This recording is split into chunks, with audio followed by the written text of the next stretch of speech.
So at this point of the awakening process for me, I'm kind of to a point. It's been nearly 3 years or so. I'm to a point where I seem to mostly overcome most of the intense forms of anger and also the emptiness, sort of sadness sensations in the stomach as well are starting to fade quite significantly. So I'm starting to see some more subtle experiences come up that are sort of seen as a bit problematic. So the biggest one lately I've been dealing with is the fear of death, and there's sort of a few different elements to it that I wanted to talk about. I don't really have sort of a direct solution to it, but I just wanted to talk about it anyway. So there seems to be three elements of it. There's sort of a physical experience of it, sort of more energetic experience, and there's the other side of it, which is the part that can't die. So that's obviously the first part that's awakened in the process of awakening during that first stage, is that awareness of the unity or the consciousness or however you want to say it. So there's almost the second aspect to it is the conflict between the physical fear of death and the knowledge that I what I truly am can't die and is infinite. And the third aspect to it is the more thought, emotional aspect, so to do with memories and projecting a past into a future and all that sort of thing. So the physical experience of it is kind of like an energy field around the body. It seems like it's there to protect the body and the mind, or the body mind, or whatever you call it. It makes sense if you've got an ego, if you're living a life of separation. You're there to protect it. There's an energy field that protects it from outside pain, or whatever happened when you were younger. Then there's a defense mechanism built up, and I experience as a very physical energy field around the body. It's not so much a heart racing type fear experience. It is noted as fear.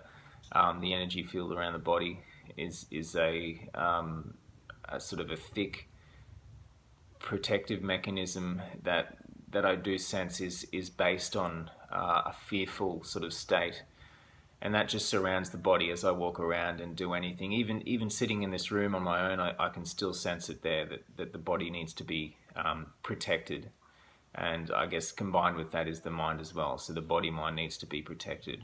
So it is a very physical feeling of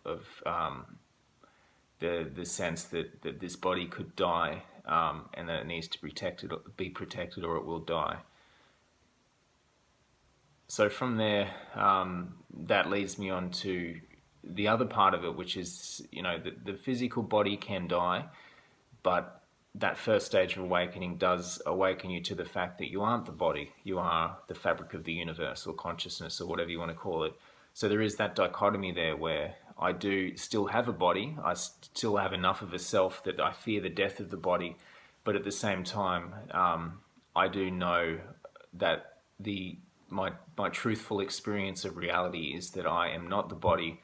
I am the fabric of the universe. So those two parts sort of conflict, knowing that the fabric of the universe can't die. It's infinite. It will be there forever. There's obviously no time associated with it. So forever is a bit of a difficult word to use, but it is there and it is infinite. So the two sort of collide, where I'm fearful of death, but at the same time I know that what I truly am can't die. So and throw into the mix is the thought aspect to it, which is thinking about the past, thinking maybe the last few years, things like I've wasted so much of my life working on basically just doing nothing but doing my usual job, and then when I'm outside of the job, I work on this awakening process. So I have this sense of thinking that sort of story and projecting it into the future, saying that if I was to die soon in the future, I would obviously regret it, or it would be a terrible thing, because I've wasted a period of time. There's also thoughts about not being enough, that emptiness inside, not having good enough skills, social skills, enough friends, all that sort of things, all these things that need to be resolved, and that adds to the mix of fear of death. So you've got sort of those three elements interplaying there. And I don't really see a quick solution anyway. Like anything in the awakening process, there's never a quick solution. It doesn't seem like something that I can burn away. Like the anger and the sadness and the irritation was very obvious, and it was a very obvious process when it was happening and when I discovered it, to actually sit there and just watch it burn away over a period of years.